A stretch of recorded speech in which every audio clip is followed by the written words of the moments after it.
Hello, a very good afternoon to all of you. Welcome to today's Hindu newspaper analysis. Let's see what are the important articles in the newspaper today. The very first article I picked for you is the core sector output growth slowed down to 6.3% in May. तो पहले तो हमें जानने की जरूरत है कि what are the core sectors India में कौन कौन से कोर सेक्टर जो आइडेंटिफाई किए गए हैं एंड जो इंडेक्स है कोर इंडस्ट्री का वो कौन पब्लिश करता है and what are the key things in it. तो let's see what is core sector. ठीक है, what is a core sector. सबसे पहला सवाल ये है कि कोर सेक्टर क्या है।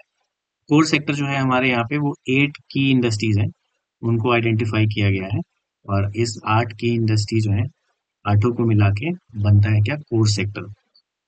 तो सबसे पहला तो यही क्वेश्चन है कि कोर सेक्टर के अंदर हम कितनी इंडस्ट्रीज को इंक्लूड करते हैं। तो इट इंक्लूड बेसिकली 8 इंडस्ट्रीज। ठीक है, 8 की इंडस्ट्रीज और इसी आठों के पैरामीटर और पैमाने पे ओवरऑल जो है चेक किया जाता है कि ओवरऑल हेल्थ कैसा है इंडियन इकोनॉमी का।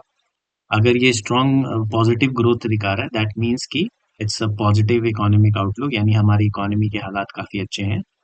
और अगर ये नेगेटिव दिखा रहा है दैट मीन्स कि इकोनॉमिक सिचुएशन अच्छी नहीं है, इकोनॉमिकली काफी बढ़िया हेल्थ नहीं है for overall health of the Indian economy. So this is what it basically tells us about. Core sector को याद करने के लिए कि कौन कौन से की कंपोनेंट है, डायरेक्टली सवाल पूछ लेते हैं कि जो इंडिया का कोर सेक्टर है यानी जो इंडेक्स है कोर सेक्टर का, उसमें पूछ लेंगे which one of the following is is core sector, है ना। या तो इन आठों में से चार दे देंगे या नहीं भी कह सकते हैं which of the following is not a core sector. तो इसको याद करने के लिए सिंपल सा एक ट्रिक है। मान लो आपके दोस्त हैं, तीन दोस्त हैं, तीनों का नाम सी से स्टार्ट होता है। 3C फ्रेंड्स ऐसे याद करेंगे, FRIENDS नहीं, ये वाला फ्रेंड्स है ना, FRENS।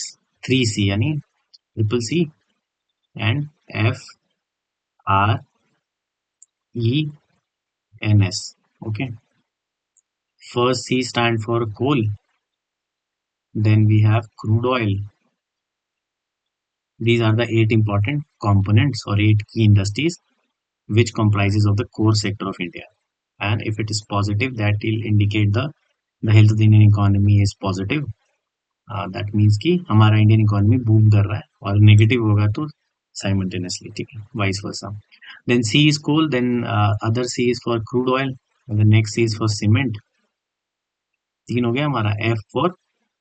F stands for fertilizers, fertilizers। Then R stands for fertilizers, R is for refinery products, R is refinery products। E is electricity, very important component। जैसे देख ही रहे हो आजकल आपको क्या ना, पावर डिमांड बढ़ गई, गर्मी इतनी ज्यादा है कि बहुत ज्यादा पावर कट हो रहा है। Then we have natural gas and the last S stand for steel. ठीक है, स्टील। तो ये क्या हो गए, ये आठों की कंपोनेंट हो गए और 8 की इंडस्ट्रीज हैं विच comprises of the core sector of India. याद रहेगा क्या है ये, 3C फ्रेंड्स है ना। 3 यानी ट्रिपल सी हो गया, एक सी से हो गया coal, other C for crude oil. Then we have cement, F is fertilizers, R is refinery product, E is electricity, natural gas, steel. ऐसे दो तीन बार ऐसा आप कहीं पे सेपरेटली जॉट डाउन कर लो और दो तीन बार देखोगे आपको आराम से याद आ जाएगा। ठीक है, तो कोर सेक्टर कितने हैं, सबसे पहला 8 है। और अब चलते हैं आगे वाली स्लाइड पे। हाँ, इंडेक्स ऑफ 8 कोर इंडस्ट्री मैंने बता दिया। अब ये कौन निकालता है, ये हर महीने आता है इसका रिपोर्ट। तभी तो दिखाया ना अभी पेपर में, क्या दिखाया कि मई वाला थोड़ा सा स्लो डाउन हो गया है। तो जो इंडेक्स ऑफ 8 कोर इंडस्ट्री है, कितनी कोर इंडस्ट्री हमारे पास, 8 है। इसको मिला के एक इंडेक्स बनाया गया, उस इंडेक्स को कहते हैं 8 कोर इंडस्ट्री। तो जो इंडेक्स ऑफ 8 कोर इंडस्ट्री है हर महीने आता है, और ये कौन रिलीज करता है, so it is release by office of economic adviser. ठीक है, जो एक डिपार्टमेंट बेसिकली रिलीज करता है, उस डिपार्टमेंट का नाम है DIPP। DIPP is department of industry internal trade and department of industry and internal trade, department for promotion of industry and internal trade. ये जो डिपार्टमेंट है basically ministry of commerce and industry के अंदर आता है। तो इतना अगर इतना ज्यादा घुमाएंगे नहीं तो डायरेक्टली पूछ लेंगे कि जो इंडेक्स ऑफ 8 कोर इंडस्ट्री है ये कौन से मिनिस्ट्री के अंदर आता है। तो जो मिनिस्ट्री निकालती है इसको, रिपोर्ट को जो पब्लिश कराती है, वो है ministry of commerce and industry.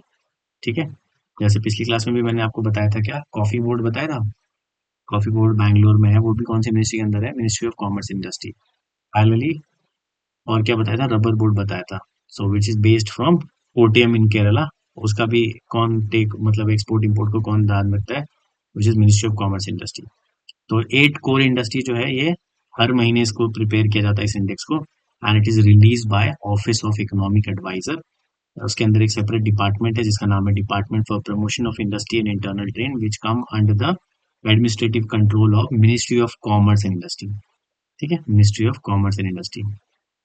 ये वेटेज बता रहा है कि इन सारे जो 8 कोर इंडस्ट्री है उसमें सबसे ज्यादा वेटेज जो है वो पेट्रोलियम रिफाइनरी प्रोडक्ट्स का सबसे ज्यादा वेटेज है 28%, और सबसे कम फर्टिलाइजर का है। तो एक ऐसा अगर क्वेश्चन पूछ लें कि 8 कोर इंडस्ट्री में सबसे ज्यादा वेटेज किसका है, तो सबसे ज्यादा वेटेज है रिफाइनरी प्रोडक्ट्स का विच इज 28%, और सबसे कम है फर्टिलाइजर्स का। इतना टफ क्वेश्चन नहीं पूछेंगे पर ठीक है, in the rarest of the rare case if किसी जुडिशरी में पूछ लें तो क्लैट में इतना डीप नहीं जाएंगे, बस इतना जानना है आपको कि 8 कोर इंडस्ट्री क्या है, वो मैंने आपको बता दिया। क्या है, 3C फ्रेंड्स, याद रहेगा, 3C friends, right, 3C friends, which is कोल।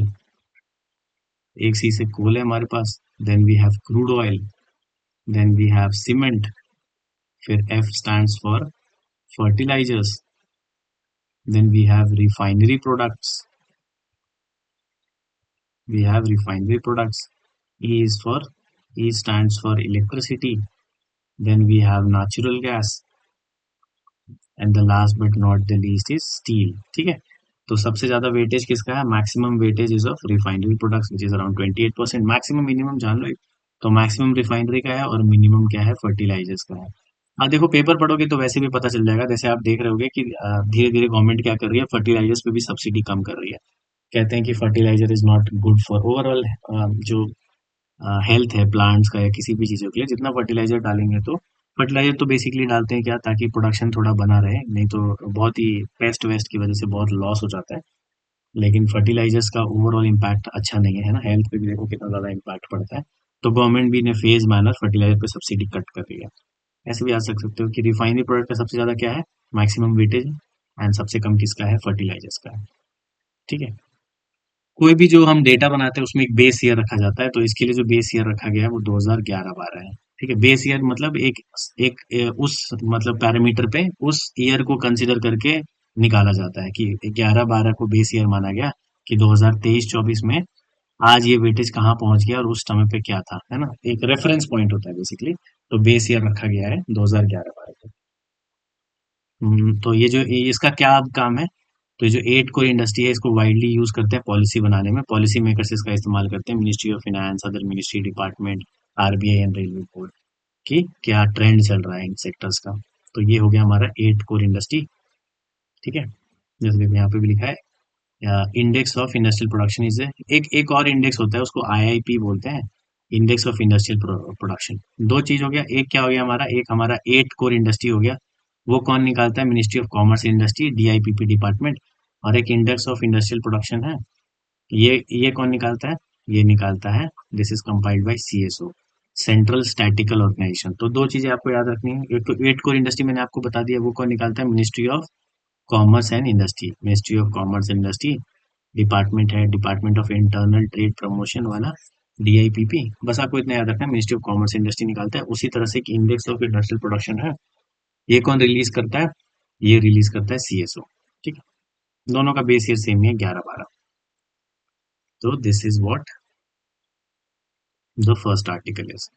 अभी मैंने एक आपके लिए स्लाइड लगा दिया है, 8 कोर इंडस्ट्रीज में वेटेज किसका है, सबसे ज्यादा वेटेज किसका बताया मैंने, refinery product, maximum weightage is of refinery product, and minimum देखो, मिनिमम किसका है, फर्टिलाइजर्स का। ठीक है, मिनिमम फर्टिलाइजर्स। तो अब तो याद रहेगा कितने कोर इंडस्ट्री है, 8 है।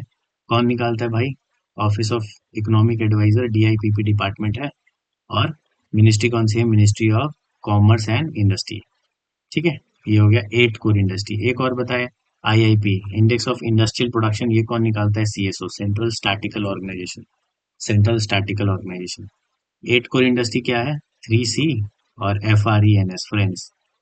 पहला कोल, फिर crude oil, then C is for cement, F fertilisers, fertiliser है ना, मिनिमम वेटेज है फर्टिलाइजर का, देन रिफाइनरी, रिफाइनरी का मैक्सिमम वेटेज है, then E is for electricity, N is for natural gas and S is steel. ठीक है, तो इस तरीके से ये हो गया हमारा फर्स्ट आर्टिकल। अब आते हैं दूसरे आर्टिकल पे। तो न्यूज है, India achieve outstanding outcome in FATF evaluation. ठीक है, FATF की इवैल्यूएशन पे भारत ने क्या करेंगे, अचीव एन आउटस्टैंडिंग आउटकम्स, है ना।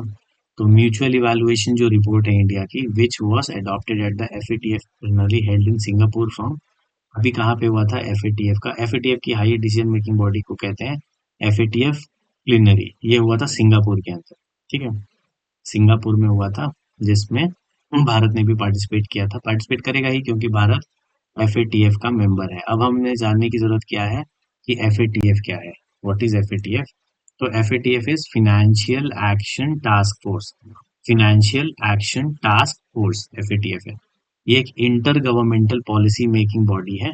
ठीक है, क्यों बनाया गया था इसको, बेसिकली ताकि जो मनी लॉन्ड्रिंग होता है उसको रोका जाए, और बहुत सारा ऐसा पैसा होता है जो टेरर फाइनेंसिंग में जिसका इस्तेमाल करते हैं, तो ऐसे चीजों से रोका जाए, है ना, कि पैसा गलत जगह इस्तेमाल ना हो। तो basically financial action task force was set up to check और to combat on money laundering and terror financing, है ना। टेरर फाइनेंसिंग और मनी लॉन्ड्रिंग को कॉम्बैट करने के लिए, स्टॉप करने के लिए बेसिकली एक इंटर गवर्नमेंटल बॉडी बनाई गई, इंटर गवर्नमेंटल बॉडी। इसका ऑब्जेक्टिव यही था कि इंटरनेशनल स्टैंडर्ड्स बनाए जाएं और उनको प्रमोट कराया जाए पॉलिसी में, नेशनल और इंटरनेशनल दोनों लेवल पे, ताकि हम मनी लॉन्ड्रिंग को भी लोग रोक सकें, और टेररिज्म को जो लोग पैसे देके फाइनेंस करा रहे हैं वैसी चीजों को स्टॉप करना होगा। वेदर इंस्टीट्यूशन करा रहा हो या कोई भी करा रहा हो, हमें उसको रोकना है। FATF का जो स्टैब्लिशमेंट ईयर है वो 1989 है। ठीक है, FATF कब आया, it came into force in 1989। तभी G7 का सबमिट हो रहा था पेरिस में, उसी समय FATF आया। और जब हुआ था तो सिर्फ मनी लॉन्ड्रिंग के खिलाफ ही बनाया गया था, लेकिन बाद में देखा गया कि मनी लॉन्ड्रिंग के साथ साथ जो पैसा आ रहा है, हवाला वाला पैसा, वैसा पैसा को टेररिस्ट फाइनेंसिंग में भी इस्तेमाल कर रहे हैं। तो 2001 में इसके मैंडेट को बढ़ा दिया गया। जब इनिशियली FATF बना था तो सिर्फ ये मनी लॉन्ड्रिंग के ऊपर ही काम करता था, मतलब मनी लॉन्ड्रिंग को कॉम्बैट करने का काम करता था, लेकिन gradually over the years FATF ने रियलाइज किया कि टेरर फाइनेंसिंग को भी स्टॉप करने की जरूरत है, तो इट्स मैंडेट जो है it expanded to include terror financing as well. तो आज क्या करता है FATF तो कब बना, सबसे पहले 1989 में स्टैब्लिशमेंट ईयर हुआ money laundering and terror financing को कॉम्बैट करने के लिए। जब इनिशियली बना था 1989 में, तो it only check against what money laundering, पर 2001 में इसके मैंडेट को एक्सपैंड किया गया और फिर टेरर फाइनेंसिंग भी इंक्लूड कर दिया गया। इसका हेडक्वार्टर है पेरिस में, विच इज इन फ्रांस। ठीक है, हेडक्वार्टर याद रखेंगे। कब बना, 1989 में। सेकंड क्वेश्चन क्या है, FATF क्या करता है भाई, एक मनी लॉन्ड्रिंग याद रखेंगे और टेरर फाइनेंसिंग, इसको कॉम्बैट करता है। थर्ड वन इज इसका हेडक्वार्टर कहाँ पे, पेरिस में, which is based in France. FATF में कितने मेंबर है, 39 कंट्रीज है। इसमें इंडिया भी इसका मेंबर है, that's why it's very important for us. India भी इसका मेंबर है। अभी रिसेंटली कहाँ हुआ था FATF का प्लीनरी, जो भी हमने पढ़ा, वो हुआ था सिंगापुर में, सिंगापुर। ठीक है, सिंगापुर। इंडिया का मेंबर बना भाई FATF का 2010 में। भारत इसका मेंबर बना 2010 में। कब आया FATF फोर्स में, 1989 में। क्या काम करता है, to combat money laundering and terror financing. Starting हुआ तो सिर्फ मनी लॉन्ड्रिंग के केसेस देखता था, लेकिन 2001 में इसको एक्सपैंड करके टेरर फाइनेंसिंग भी इंक्लूड किया गया। Third question is where the headquarter is situated. So headquarter is based in Paris, France. FATF में कितने मेंबर्स हैं, 39 मेंबर है, जिसमें इंडिया भी इसका मेंबर है। ठीक है, US भी है, इंडिया है, चाइना है, ब्रिटेन, जर्मनी, बड़े बड़े नेशंस का नाम लिखा हुआ है, लेकिन हमारे लिए सबसे इंपॉर्टेंट क्या है, इंडिया भी FATF का मेंबर है। और इंडिया FATF का मेंबर कब बना, 2010 में, 2010 में। ठीक है, अब FATF में ना दो लिस्ट होता है, ये हालांकि ऑफिशियल नाम नहीं है, मतलब इसको ऐसा लेमैन टर्म में कहा जाता है कि एक तो लिस्ट होता है ग्रे लिस्ट, काफी न्यूज में रहता है, पाकिस्तान को हमेशा FATF की ग्रे लिस्ट में डाला जाता है, और एक है इसका ब्लैक लिस्ट। FATF के अंदर दो लिस्ट है, एक है ग्रे लिस्ट और एक है ब्लैक लिस्ट। ब्लैक लिस्ट वैसे ऑफिशियल जो नाम है, ऐसी कंट्री जिसको कहते हैं हम नॉन कोऑपरेटिव कंट्रीज और टेरिटरी। ऐसी कंट्री जो कोऑपरेटिव नहीं है, जो कोऑपरेट नहीं करती है, जो भी कंप्लायंसेस बनाए हैं FATF में उसमें कोऑपरेट नहीं करती है, तो ऐसे कंट्रीज को कहा गया नॉन कोऑपरेटिव कंट्रीज और टेरिटरीज, उसको ब्लैक लिस्ट में डाला जाता है। ये कंट्री क्या करते हैं, ये लोग टेरर फंडिंग को सपोर्ट भी करते हैं और मनी लॉन्ड्रिंग एक्टिविटी अपने कंट्रीज में प्रमोट करते हैं। तो ऐसे कंट्रीज को जो which are not cooperating against the compliances, not complying with the compliances of FATF उसको ब्लैक लिस्ट किया जाता है। ऐसी कंट्री क्या करती है, टेरर फंडिंग और मनी लॉन्ड्रिंग एक्टिविटी को सपोर्ट करती है, तो उनको डाला जाता है। पहले उनको चेतावनी दी जाती है, अगर नहीं मानते हैं तो फिर उनको ब्लैक लिस्ट किया जाता है। ब्लैक लिस्ट में क्या करने से क्या होगा, ब्लैक लिस्ट करने से ये होगा कि वैसी कंट्री के साथ दूसरा कोई भी कंट्री ट्रेड नहीं करेगा, तो उनकी इकोनॉमी इतनी फ्लरिश नहीं हो पाएगी, बहुत लॉन्ग टर्म में पैसा नहीं बना पाएंगे, तो कोई कंट्री उनके मदद के लिए नहीं आएगी। ठीक है, ऐसा बहुत सारा चीजें होता है।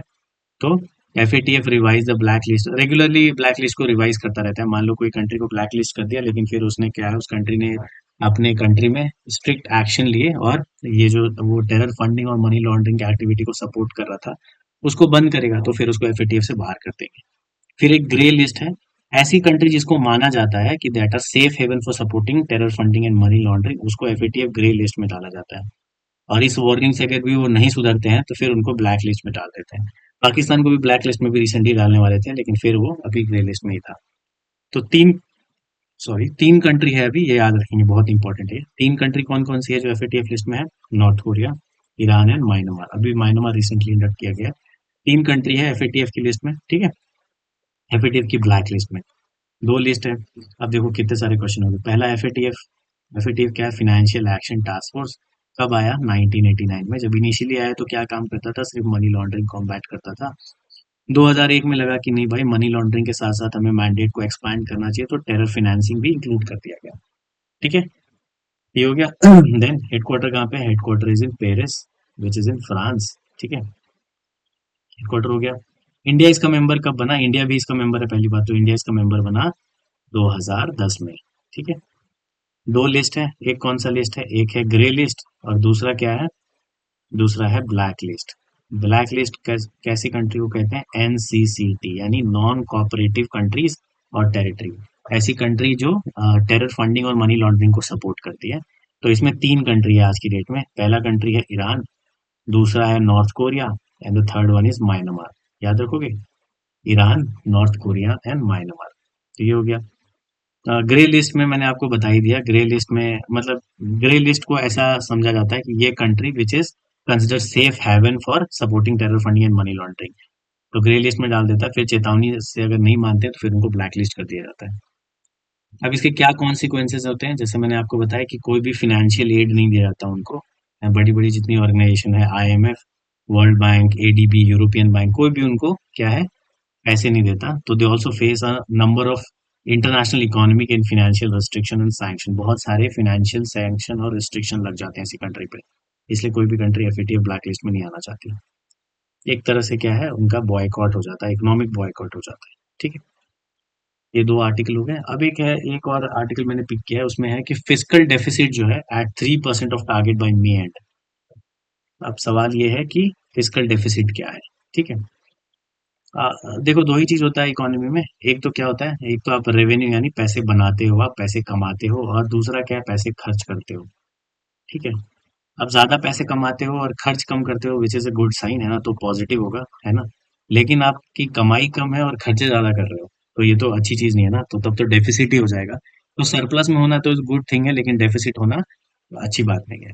तो it refer to shortfall in government revenue and compare to expenditure. तो गवर्नमेंट के जब हम खर्चे देखते हैं तो देखते हैं कि गवर्नमेंट का रेवेन्यू जो है उसमें तो कमी है, लेकिन खर्चे बढ़ते चले जा रहे हैं। तो जब गवर्नमेंट का खर्चा बढ़ जाता है उसके रेवेन्यू से, तो उसको पैसा बेसिकली बोरो करना पड़ता है, या अपने कुछ जो भी एसेट है गवर्नमेंट का उसको सेल करना पड़ता है, ताकि वो जो डेफिसिट है, जो कमी है, उसको फुलफिल कर पाए। तो गवर्नमेंट का सबसे इंपॉर्टेंट सोर्स क्या है पैसा बनाने का या रेवेन्यू अर्न करने का, that is very important source is taxes.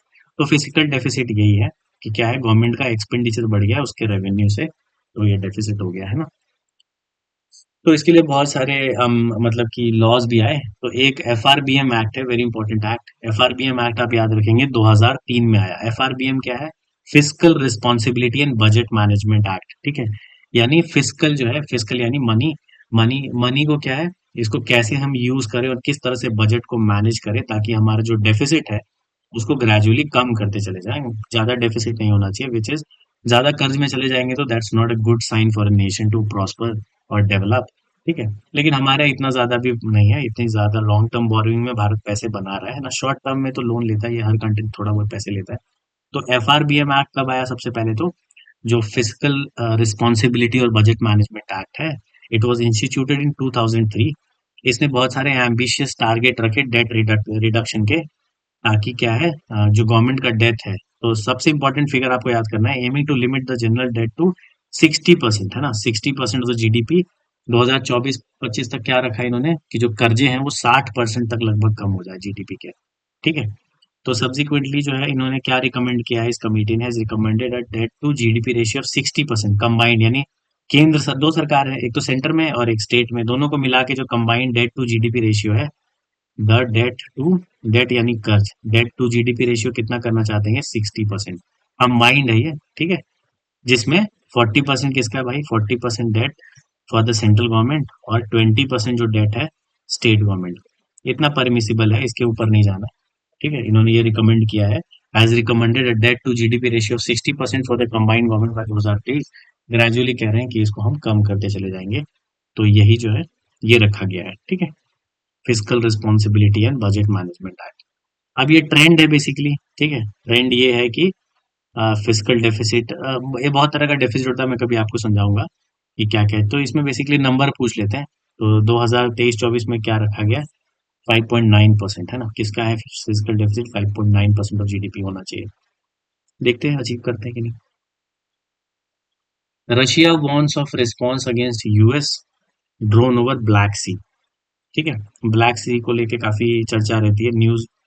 अभी तो रिसेंटली क्या है, लड़ाई जब हो रही थी यूक्रेन वाले, अभी भी चल रही है, उसमें काफी ज्यादा ब्लैक सी के ऊपर चर्चा चल रही थी। तो ब्लैक सी को यूक्रेन सी भी बोलते हैं, इसका एक और नाम है, लेकिन ब्लैक सी के नाम से ही फेमस है।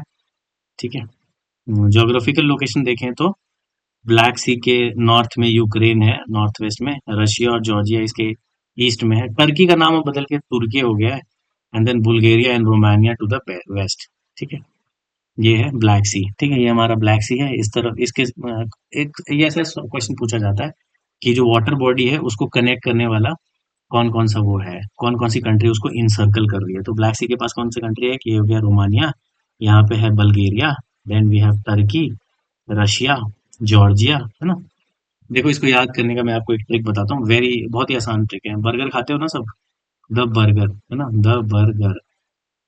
ठीक है, द बर्गर, द बर्गर। ठीक है, क्या है, द बर्गर याद रखोगे, क्या है बर्गर भाई, ब्लैक सी, ब्लैक सी वाली कंट्री को याद करना है तो बर्गर याद रखोगे। बर्गर यानी टी, क्या है, टी से हो जाएगा हमारा Turkey, one B, B is for Bulgaria, U is Ukraine, then we have R for Romania, R is Romania. ठीक है, क्या है, टर्की हो गया, the burger Turkey, B is Bulgaria, Ukraine, R is Romania, G is Georgia, and फिर next क्या है, are is Russia. ठीक है, क्या है, रशिया है। The burger, the burger, the क्या है, टर्की, टी से burger, B is Bulgaria, U is Ukraine, R is Romania, G is Georgia और आर फॉर रशिया। ठीक है, तो ये हो गया हमारा क्या, ब्लैक सी, याद रखोगे। 6 कंट्री इन सर्कल करती है द बर्गर, टर्की, टर्की का नाम अब तुर्की हो गया, तुर्की, है ना, तुर्की। नाम चेंज कर दिया इन लोगों ने भी, ये लोग भी हमारे से प्रेरित है, तो इन लोगों ने भी अपना नाम चेंज कर दिया। ठीक है, अभी क्वेश्चन है कि क्या, रशिया, ये जो ब्लैक सी है इस पे सबसे बड़ी कोस्ट लाइन किसकी लगती है, रशिया की। मतलब ऐसे मैंने मेंशन कर दिया, अब इतना भी टफ नहीं पूछ रहा है आपसे। फिर ये लार्जेस्ट मेरोमैटिक बेसिन है which means the movement of water between the lower and upper layer of the sea. तो देखो, इसको वर्ल्ड का लार्जेस्ट एनॉक्सिक बेसिन कहते हैं। एनॉक्सिक का मतलब जहाँ पे ऑक्सीजन का लेवल काफी कम होता है, ऐसी जगह को कहते हैं, इसीलिए इसको ब्लैक सी भी बोलते हैं। तो ये हो गया हमारा ब्लैक सी। ठीक है,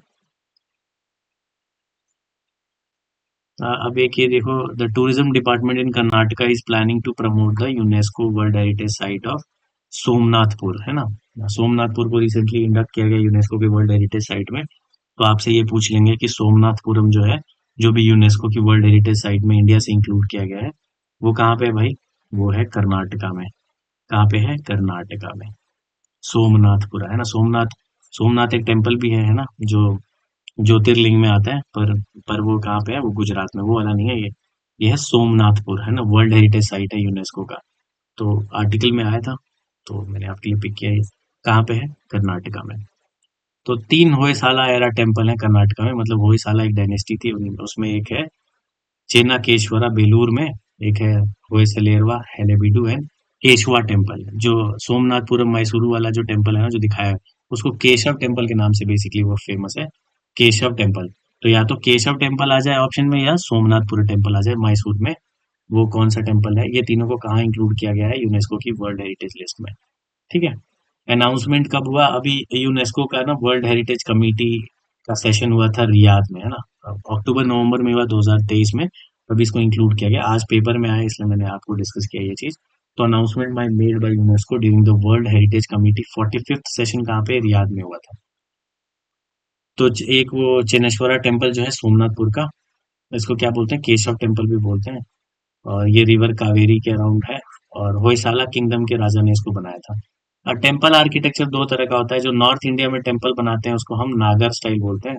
अगर ऐसे डायरेक्टली पूछे कि जो temple architecture in north India is called as Nagar style, और साउथ में जो टेम्पल बनाते हैं उसको द्रविड़ स्टाइल बोलते हैं, द्रविड़ा स्टाइल।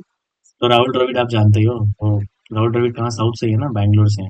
तो द्रविड़ा है नहीं, है ना, तो द्रविड़ जो टेम्पल आर्किटेक्चर जो साउथ इंडिया का है, उसको द्रविड़ स्टाइल बोलते हैं। और नॉर्थ वाले को नागर स्टाइल बोलते हैं। और नॉर्थ और साउथ को मिक्स करके एक और स्टाइल होता है, उसको वेसरा स्टाइल बोलते हैं। ठीक है, इतना डीप नहीं जानना है, बस मैंने आपको बता दिया कि नॉर्थ वाला जो टेम्पल आर्किटेक्चर है उसको नागर शैली बोलते हैं, यानी नागर स्टाइल। और साउथ वाले को द्रविड़ कहते हैं, और दोनों को मिक्स करके जो बनाते हैं उसमें वेसरा स्टाइल बोलते हैं उसको। ठीक है। जो मेन टेम्पल जो होता है ना, टेम्पल में जो मेन जहाँ पे डीटी होते हैं, जहाँ जो भगवान की मूर्ति होती है, उसको गर्भगृह कहते हैं ना, अंग्रेजी में सैंक्टम सैंक्टोरम बोलते हैं, और हिंदी में गर्भगृह कहते हैं। जो मेन डीटी होते हैं ना टेम्पल में, उसको कहते हैं। बाकी टेम्पल आर्किटेक्चर में अलग अलग तरीके का होता है, वो हमारे लिए इतना इंपॉर्टेंट नहीं है एग्जाम के पॉइंट ऑफ व्यू से। तो ये हो गया, बस ये आप याद रखेंगे। वर्ल्ड हेरिटेज साइट के ऊपर मैंने डाल दिया, तीन कैटेगरी होती है। एक कल्चरल बोलते हैं उसको, एक नेचुरल, और एक मिक्स्ड कैटेगरी। मिक्स्ड कैटेगरी मतलब जिसमें कल्चरल और नेचुरल दोनों होता है। तो एक तो कल्चरल, कल्चरल साइट को वर्ल्ड हेरिटेज साइट में डालते हैं। एक जो नेचुरल होता है उसको डालते हैं, और एक मिक्स्ड होता है जहाँ पे कल्चरल और नेचुरल दोनों क्राइटेरिया मिलते हैं। ऐसे साइट को सिलेक्ट किया जाता है, और फिर यूनेस्को उसको वर्ल्ड हेरिटेज साइट में लेके आ जाती है। तो यूनेस्को के अंदर ही जो united nation educational scientific culture organisation, जो यूएन की बॉडी है, इसके अंदर ही एक वर्ल्ड हेरिटेज साइट का टैग मिलता है। तो ये आया दो 1972 के अंदर। ठीक है। अगर ये इसमें सेलेक्ट हो जाते हैं तो उसका क्या फायदा है, वर्ल्ड में एक रिकग्निशन मिल जाता है, बहुत सारे लोग ट्रैवल करने आते हैं। तो वहाँ का क्या है, वहाँ का टूरिज्म भी प्रमोट होता है, देश का नाम भी अच्छा होता है, कल्चरली हमारे टाइज भी अच्छे बन जाते हैं बाहर की कंट्री के साथ।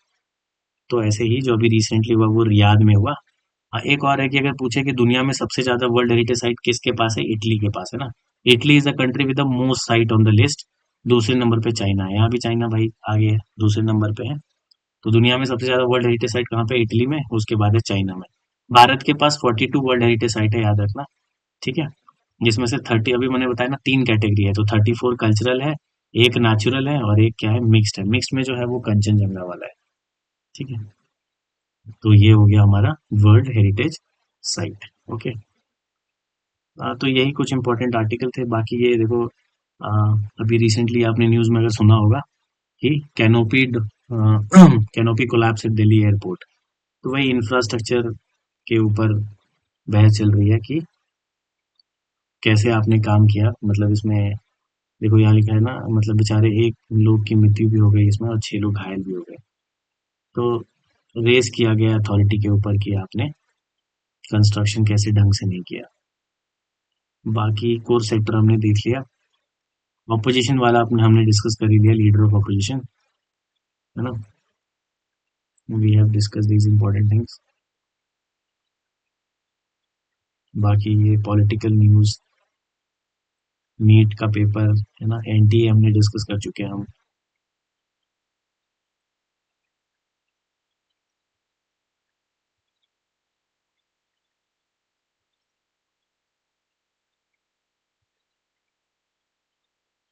देखो, एक ये करंट अफेयर्स का हो गया।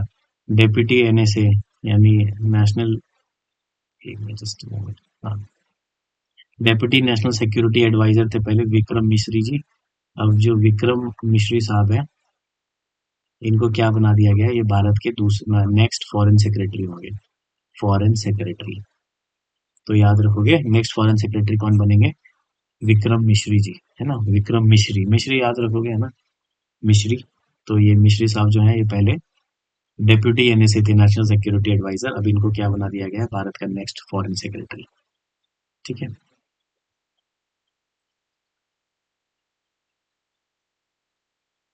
एक ये रिसर्च आया, इसमें कह रहे हैं कि एक ओजीटीटी करके चीज है, यानी ओरल ग्लूकोज टॉलरेंस टेस्ट कराया जाएगा वुमन को, ताकि जो जेस्टेशनल डायबिटीज है, मतलब जो प्रेगनेंसी के दौरान होता है, वो पहले ही पता चल जाए, ताकि बच्चे के हेल्थ के लिए अच्छा हो। अभी जो लार्ज स्केल पे इंडिया में होता है वो HbA1c होता है, पर वो कह रहे हैं कि अब ये भी करना होगा, है ना, ये ज्यादा इफेक्टिव है, उनका कहने का मतलब है। भारत में अभी तक ज्यादातर जो स्क्रीनिंग की जाती थी डायबिटीज के लिए वो HbA1c है, उसमें पता करते हैं कि जेस्टेशनल डायबिटीज है कि नहीं है। इससे पता चल जाता है कि रिस्क तो नहीं है ज़्यादा, जो भी न्यूबॉर्न बेबी होगा उसमें ज़्यादा रिस्क तो नहीं है, तो ऐसी चीज़ों के लिए ये एक न्यूज़ में FATF हमने डिस्कस कर लिया। ये देखो, ये सोनिया गांधी जी ने लिखा है, तो ये काफ़ी पॉलिटिकल है चीज़, तो हमारे मतलब का है नहीं। बाकी वैसे भी हमने सब कुछ डिस्कस कर दिया कि लीडर ऑफ अपोजिशन क्या है, स्पीकर के बारे में, है ना। जीएसटी, एक जीएसटी के ऊपर है, हमने लास्ट क्लास में जीएसटी काउंसिल पे भी डिस्कस किया था। इसमें वही सब है, कह रहे हैं कि स्टूडेंट को मदद करने के लिए जो हॉस्टल का एकोमोडेशन जो 20,000 से ऊपर 20,000 तक पहुंचता है उसमें जीएसटी नहीं लगेगा, है ना। रेलवे सर्विसेज में जीएसटी नहीं लगेगा। यूनिफॉर्म 12% का टैक्स लगाया जाएगा, पैकिंग कार्टून पे, milk can pay, solar cookers पे, ऐसी चीज़ों पे। तो जीएसटी काउंसिल क्या है, एक जीएसटी काउंसिल कैसी बॉडी है, जीएसटी काउंसिल एक कॉन्स्टिट्यूशनल बॉडी है ना। कैसी बॉडी है, कॉन्स्टिट्यूशनल बॉडी है, पिछली क्लास में बताया था। जीएसटी काउंसिल कैसी बॉडी है, कॉन्स्टिट्यूशनल बॉडी है। कौन से आर्टिकल में मेंशन है, आर्टिकल 279A, 279A में है, ठीक है। 101st अमेंडमेंट एक्ट से जीएसटी भारत में आया। जीएसटी लागू कब से हुआ, 1 जुलाई 2017 से, ठीक है। याद रखेंगे 1 जुलाई, वेरी इंपॉर्टेंट डेट। 1 जुलाई क्या है, इंडिया में नेशनल जीएसटी डे के तौर पे मनाते हैं, क्योंकि 1 जुलाई 2017 को जीएसटी आया था। दुनिया में जीएसटी इम्प्लीमेंट करने वाला पहला कंट्री कौन सा है, फ्रांस है ना। France is the first country in the world जिसने जीएसटी इम्प्लीमेंट किया, ठीक है। तो जीएसटी कब आया, जीएसटी आया कौन से अमेंडमेंट एक्ट से आया, 101, 101, 101st अमेंडमेंट एक्ट से, जिससे जीएसटी आया भारत में। 1 जुलाई को हम नेशनल जीएसटी डे मनाते हैं, क्योंकि 1 जुलाई 2017 को जीएसटी आया इंडिया में, ठीक है। दुनिया में कौन सा ऐसा कंट्री है जिसने जीएसटी इंप्लीमेंट किया सबसे पहले, वो है फ्रांस। जीएसटी काउंसिल की बात करते हैं, जो पॉलिसी इम्प्लीमेंटेशन पे काम करती है कि क्या क्या होगा गुड्स एंड सर्विसेज टैक्स के अंदर। वो कौन सी बॉडी है, वो बॉडी है एक कॉन्स्टिट्यूशनल बॉडी है, जो आर्टिकल 279A में मेंशन किया गया है, जिसके बारे में। और क्या कहते हैं, चेयरमैन जो होगा जीएसटी काउंसिल का, वो कौन होगा, जो हमारे फाइनेंस मिनिस्टर होंगे, वही उसके चेयरमैन होते हैं, ठीक है। तो ये सब हमने डिस्कस कर लिया था, एक बार वापस मैंने आपको बता दिया। ये डेट ट्रैप, यही वही बताया मैंने आपको, जैसे चाइना क्या है, सब कंट्री को कर्जे देता है और बाद में उसको डेट ट्रैप में फंसा देता है, और फिर अपना वहाँ दबदबा बना लेता है, अपनी हेजमनी और वो जमा लेता है वहाँ पे। तो यही सारी चीज़ें हैं। तो this is all from the Hindu newspaper article today. Thank you everyone for joining. So we'll meet day after tomorrow. Thank you everyone.